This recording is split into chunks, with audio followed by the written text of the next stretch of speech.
Hello, everybody, and thank you for tuning in to the Liberty Report. With us today is Daniel McAdams, our co-host. Daniel, good to see you today. Good to be back, Dr. Paul. How are you this morning? Very good, very good. Yeah. Good to have you back. But we found our way a little bit at a time yesterday. And plugging away. so now, though, we have to talk about good and evil. And I've discovered something so different that people are going to really challenge me on this. Because, I basically think that there's a lot of goodness out there. And I tell people when they look at all the evil, I said, when I look at the people I knew growing up in grade school, high school, the people in churches, the people in medical school, basically people were pretty decent. I never had a neighbor that knocked me down. Yeah, really. But they're out there. But basically, there's a lot of goodness in people, and I think it represents the fact that a lot of people. Of course, the ones that I've bumped into, understand that there is something referred to as a higher law, that people know what's good and evil and what's good and bad. And basically, most people still, if you go out and do a poll, no matter what you think they're going to say, most people don't believe in killing people. Most people believe you're supposed to tell the truth. And most people believe you're not supposed to dump your garbage in your neighbor's yard. There's a lot of things like that are very automatic.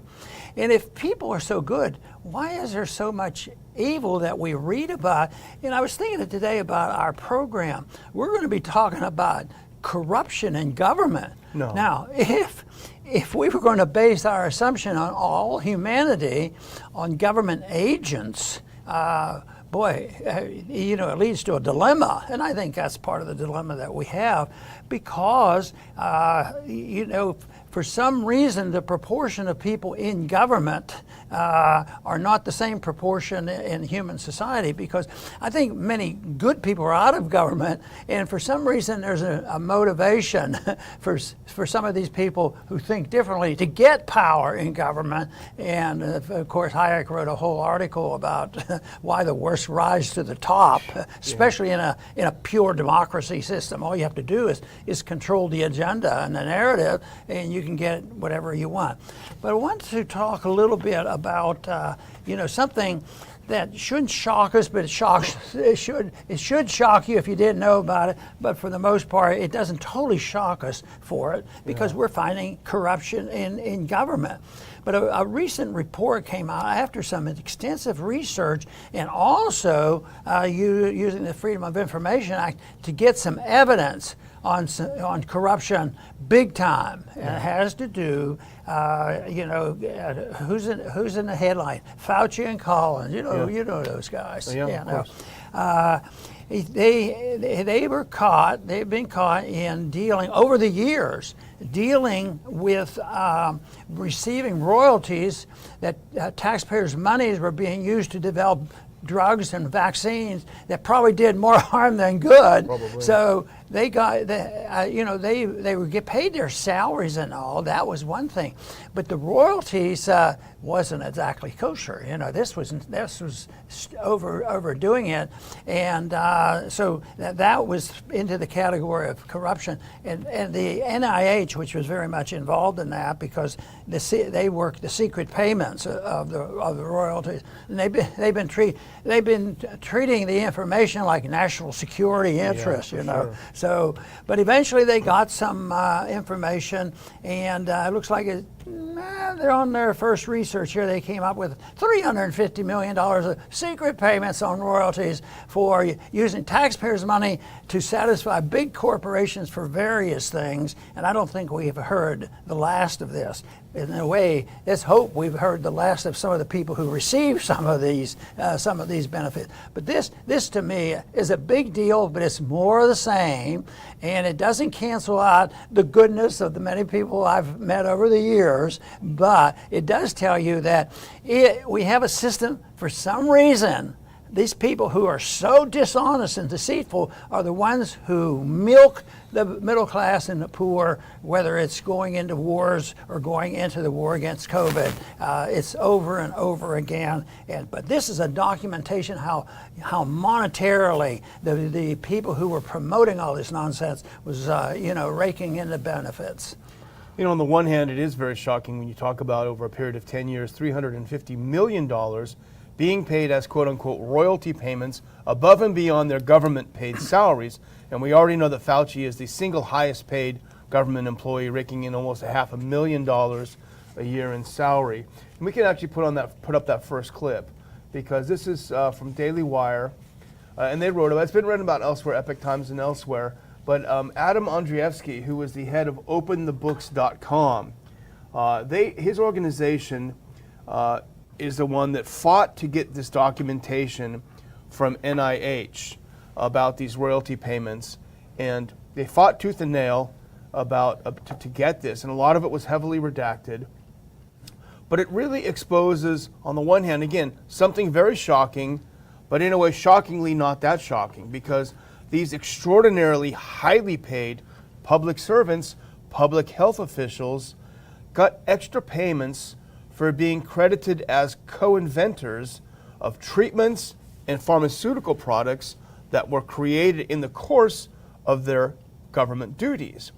But this was, and Andrzejewski himself wrote about this. He said, NIH is a revolving door of tens of billions of dollars in government grant making, coupled with hundreds of millions of dollars in private, non-transparent royalty payments. So what happens is this revolving door is literally a very good description of it. NIH gives $30 billion a year in grants to over 56,000 recipients in big pharma. If those grants produce something, then the people who give them are listed as co-creators of this, and they get kickbacks in the form of payments, royalty payments. So the whole system is very corrupt, but I say shocking but not shocking, because this is most likely indicative of many, many different branches of government. Yeah, it is a shame. You know, I keep thinking about why are they doing this? And the money is a big deal. But you know, even basic, if you set aside for the moment the people who are going and doing some of these things deliberately, and that is taking kickbacks and you know, getting this extra money, the extra bonus by receiving money they know was wrong and they had to hide it. And I mean, that is easily said illegal, and illegal to the point where people still want to do something about that.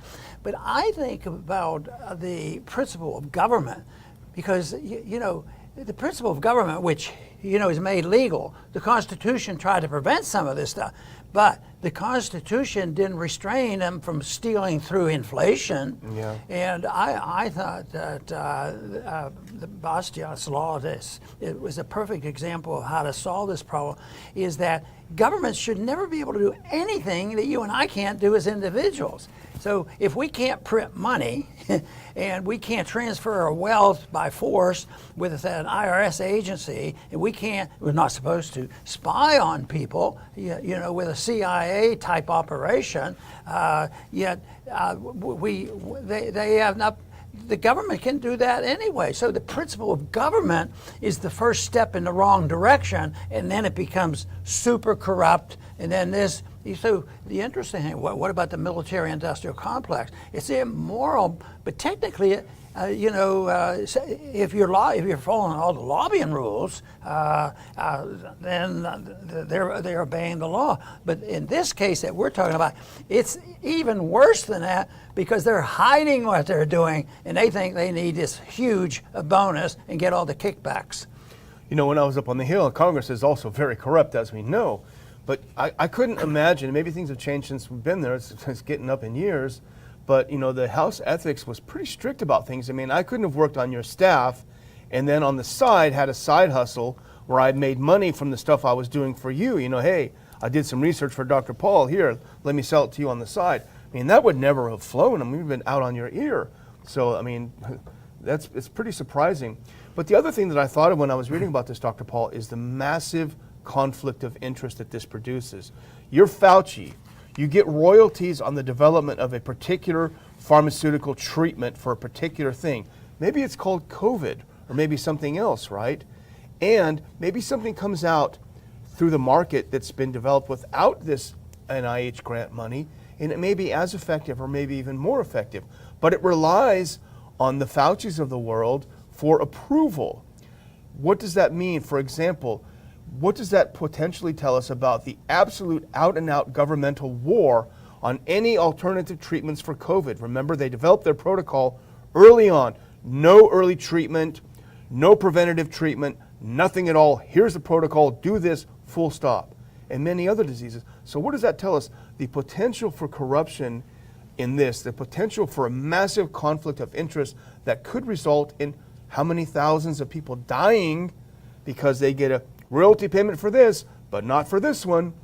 It boggles the mind.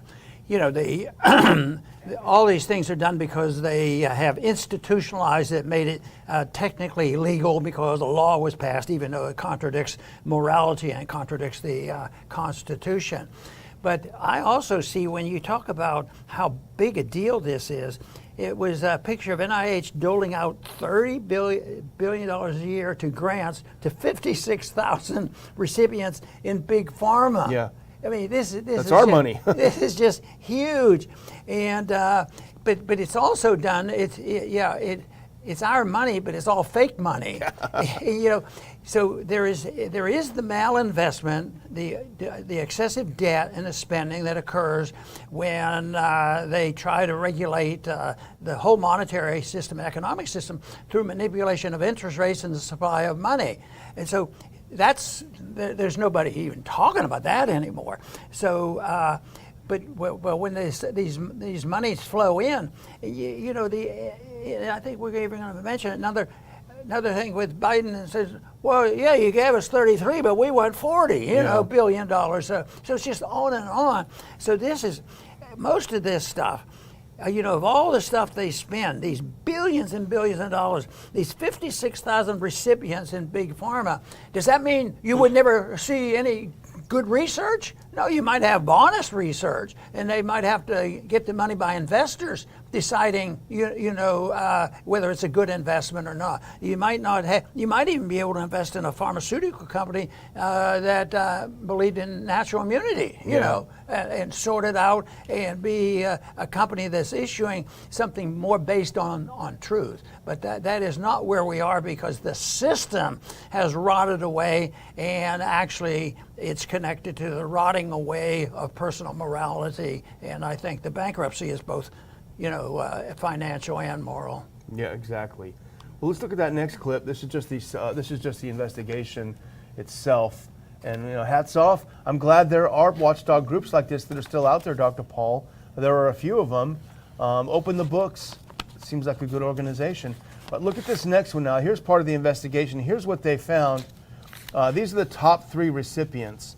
Anthony Fauci, we remember him, director of NIAID, the highest paid federal bureaucrat. He received 23 royalty payments, but his salary is almost $500,000. Francis Collins, the director of the NIH, received 14 payments. His salary is a mere $203,000. Dr. Paul, we should set up a GoFundMe for Francis Collins. He's not making enough money. Clifford Lane is Fauci's deputy. He gets $325,000 a year, and he received 8 payments of the so-called royalty payments. Interesting to note that Francis Collins resigned late last year. I wonder if he knew something was coming.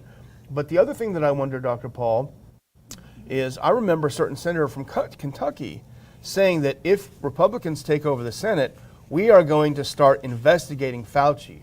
Now, I've been conjuring in my mind what that senator might look like right now after watching our show, and I'm sure he's watching us live. Let's put on that next picture. This is in my mind's eye, this is what the expression is on his face as he's watching the show. And I would encourage Senator Paul, please don't stop with Fauci. I mean, that is just the bait.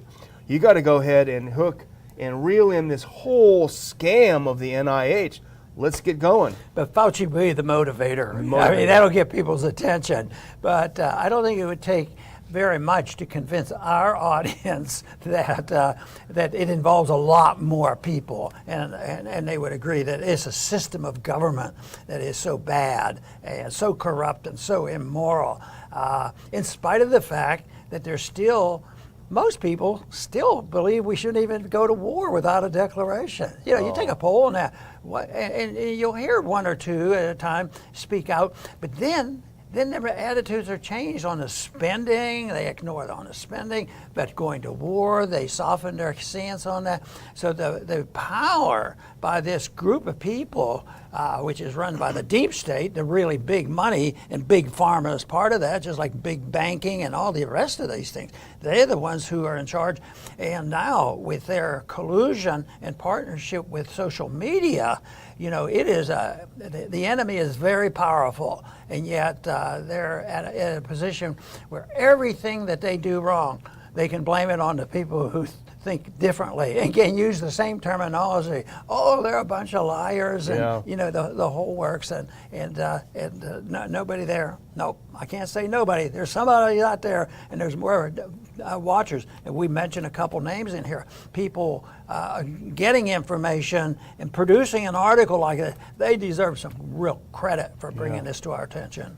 And one of the things as I started my comments was that it's shocking, but it's not shocking, because this is indicative not only of how big pharma with the government industrial complex works, but also how the military industrial complex works. Exactly the same way, the same revolving door. We have our current Secretary of Defense, who was on the board of Raytheon, making these missiles that are being shipped to Ukraine. And in fact, let's put this next one up, because our next story is really an extension of the first story, which is that this rot extends far beyond the NIH, far beyond big pharma. Here's something from Defense News today. Pentagon reviewing hundreds of industry proposals in an effort to rapidly arm Ukraine. They sent out a request for information at the end of April saying, hey guys, hey industry, hey weapons manufacturers, we need some ideas, wink, wink, wink. What can we ship over to Ukraine? What do you want us to ship over? What do you want us to buy from you so that we can ship it over and gin up this proxy war with Russia to Ukraine? And that is, again, when you look at the revolving door, Dr. Paul, between the government, the Pentagon, the military, the arms manufacturers, the think tanks, round and round we go. So this new request for tell us anything, we'll send it over there, we'll give you money for it, it's really another chapter in this. And with doing the PR on this, it gets more difficult because they use the patriotic issue. So if you're opposed to this, oh yeah, there's a few problems there. They pay a little bit too much for hammers and things. Yeah. But we're talking about national security and national defense. And that is one of the reasons that and the shrewdness of the way they build weapons. You know how they do it. If one plant could do it in one state, that doesn't happen. They have to give every state a little bit of the action, so that the members of Congress throughout the country support all this spending, and of course contribute zero to national security. As most sickening argument I ever heard is when they say, well, we have to be in the Middle East and we have to take over this country because this is a constitutional issue. We have to protect our Constitution and our freedoms to go over there and end up killing 1 million people and keeping a war going for 20 years. And that is the reason that these people that I sort of, I give a little bit of credit to because their beliefs are a little bit different. They are weak in waking up and doing something about it. Even though I love the awakening of some of the people who got frustrated with the lockdown with coronavirus. That was delightful when you see the people coming out and peacefully, no matter what the enemy says about who was peaceful and who wasn't. The people, the women who went to the PTA and finally said, we've had enough of your nonsense, they played a big part in finally getting rid of those regulations that were doing more harm than good. So. Yeah, and the Pentagon reaching out and saying, please let us know, what else can we send over there? We've already really basically exhausted our supply, the American supply of Stingers and Javelins and all these others. But as we saw, President Biden himself went to a factory that manufactures the Stingers we talked about last week, saying, hey guys, thanks for working 24/7, keep it up, we're going to buy everything you can produce. This is another example of the deep corruption when the so-called private sector is in bed with government. First of all, this is a fact, it's an uncomfortable fact, but it is a fact. There is literally now no way to get these weapons to the front lines. The front lines are in eastern Ukraine. The Russians have blown up all the rail links from the west leading to the east. The only way to get things through would be in trucks or small cars. That's going to be a tactical advantage at best. It's not going to turn the tide of the war. And anyone in Washington who's honest with the brain knows this. It cannot change the strategic trajectory of the war right now. All it can do is enrich the people in Washington, and their explicit goal, which is not for Ukraine to save democracy, but to weaken Russia. We saw that from the Secretary of Defense last week. So there's no way to get it to the guys who need it, because there's no way to get it there. They've all been blown up. And the other thing is, we've seen in the news, in the mainstream media, in Lvov, in Odessa, massive explosions. What they do when they can sneak some of this stuff in, they'll put it in a place. In Odessa, it was actually in a shopping mall. They put all these U.S. and West Europe supplied weapons into these places, and the Russians blow them up, and they go to smithereens. And nobody in Washington cares, because that's actually good news, because they need more. It's Chuck Spinney's self-licking ice cream cone over and over again. Of course, we have to look around for that type of information, you know, because it's not going to be on the evening news. As a matter of fact, it's going to be exactly the opposite. You know, I think security is involved here, but unfortunately, it's the financial security of arms manufacturer. They want to be secure forever on the profits that they make. And, you know, they talk a little bit about the supply chain interfering. Yes, it's going to interfere because we've interrupted the supply chain. So the lockdown and what's went on with COVID is related to some of this thing, because now there's all these companies coming from war. The war's going just like a lot of them won.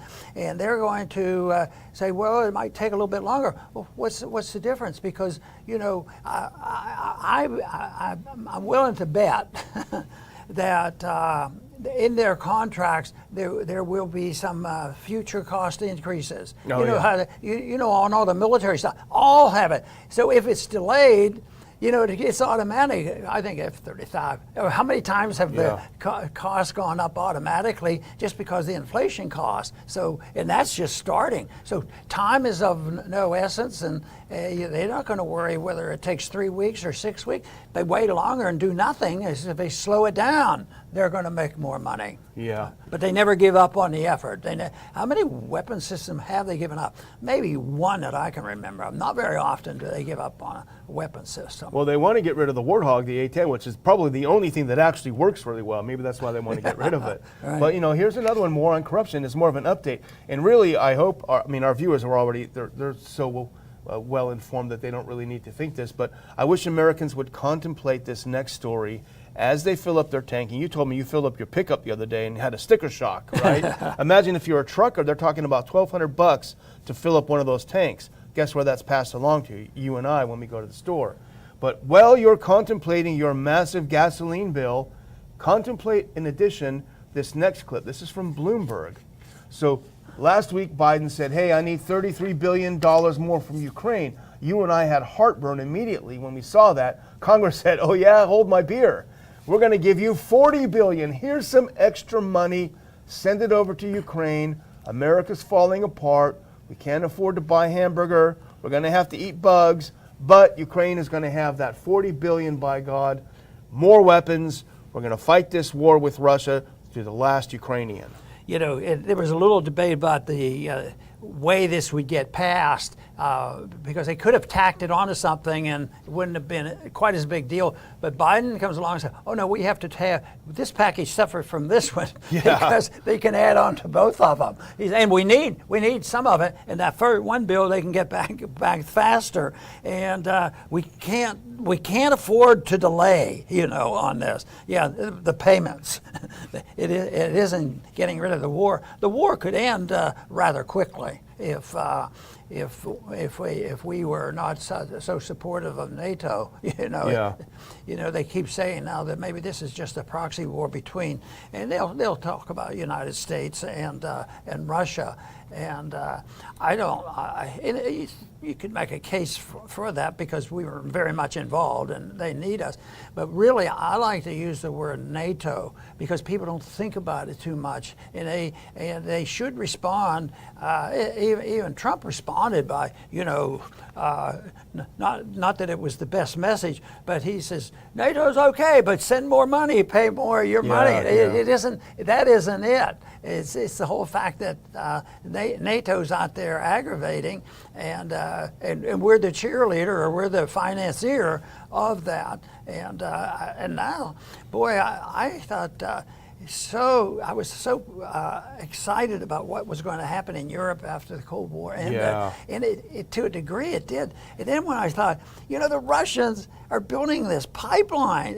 The technology is fantastic. A gas line from Russia all the way over to Germany, and yet that's what we're supposed to do. We're supposed to trade with people, become dependent on it. And now they've been able to reverse this whole thing by U.S. policy. Yeah. And was it Republican or Democratic policy? I think it's deep state policy because they wouldn't want that to happen, where Germany would be buying their gas and liking it from Russia. But the people are going to suffer over there. Yeah. And all that mess is part of the reason why these oil and gasoline prices are going up here. They never stop and think, well, why do they do these policies?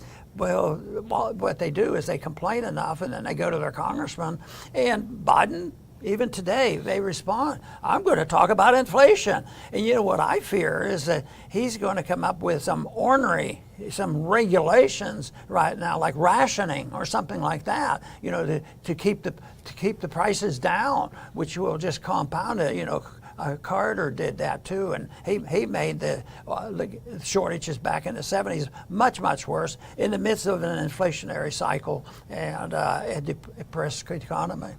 Well, you nailed it. You mentioned both parties are in on it. And our good friend Jim Jatras coined the term the stupid party and the evil party. Well, here's the stupid party, and this is exactly what you'd expect from the Republicans. Now, the problem is they don't know if they can go ahead and put forth this $40 billion military aid to Ukraine. They're not sure it's going to pass. What, because Republicans are worried about spending? No. Let's put up this next clip. This is why it's stalled. Republicans have not yet signed on to the plan. The extra military aid is less than the $8 billion increase that the Senate Republicans had sought. So the Republicans are furious that Biden is not sending more money and weapons over to Ukraine. And why would I call them the stupid party? Because we talked about it a few days ago. Polls are showing that Americans do not buy the idea that these increases are Putin's price hike. They consider it Biden's inflation. So instead of Republicans saying, why are we doing this?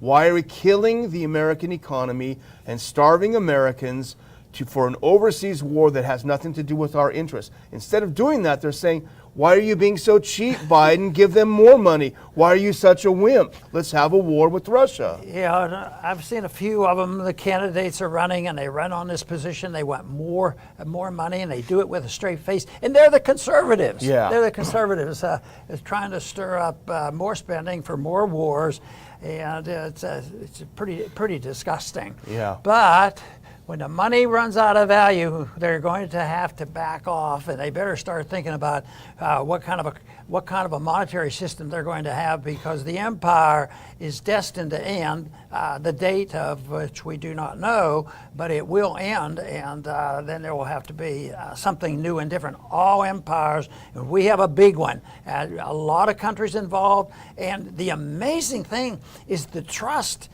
More printed money. They trillions and trillions of dollars, it means nothing. Yeah. And just common sense should just sneak in and say, it can't last forever. Yeah, but just so I get my Social Security check.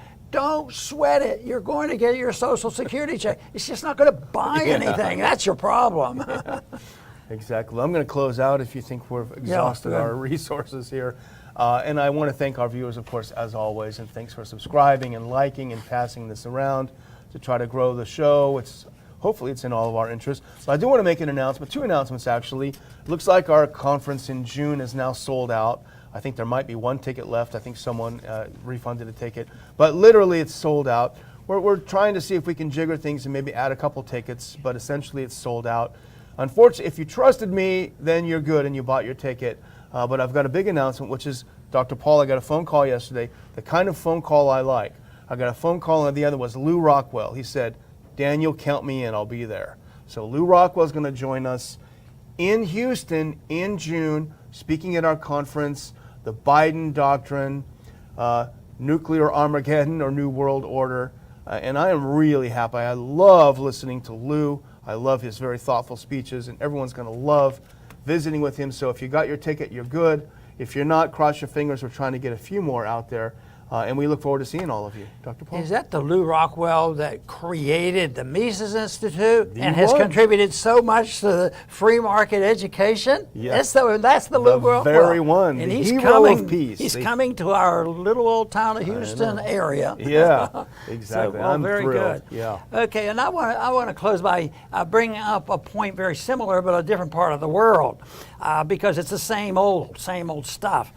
This came out of an anti-war that produces a lot of good information. U.S. presses Taiwan to buy more weapons suited to defend from Chinese invasion. Yeah, I think there's a problem out there. I think they've been fighting about that border for a long, long time, and somebody should settle it. And I think it should be the Taiwanese and the Chinese. That's my opinion. I don't think we should be trying to stir things up by sending naval vessels up and down the Taiwan Straits and just looking for it, and then being able to rely, the trouble is stirring up. And the military-industrial complex would have nothing to do with this. Now the lobbyists said a lot more money for more weapons in Taiwan. Well, like I just said, that's going to end because the inflation will stop all this. But for now, there's going to be more spending. And guess who's leading the charge on that? The Republicans. And I'm amazed at how many Democrats have rolled over. I guess it's if they have anybody in the presidency, they'll do what the deep state gives out the orders to that president. So yes, both sides are looking for more spending, even outside of what's going on in Europe. So that's not good. That means the inflation is going to continue, but it also gives us the incentive to do more in our effort to spread the message of peace and prosperity and a sound economic system based on sound money. And this is not complicated, and it's very helpful, and the evidence is so clear that the freer a country is, the more prosperous it is, and the more peaceful it is. I want to thank everybody for tuning in today to the Liberty Report. Please come back soon.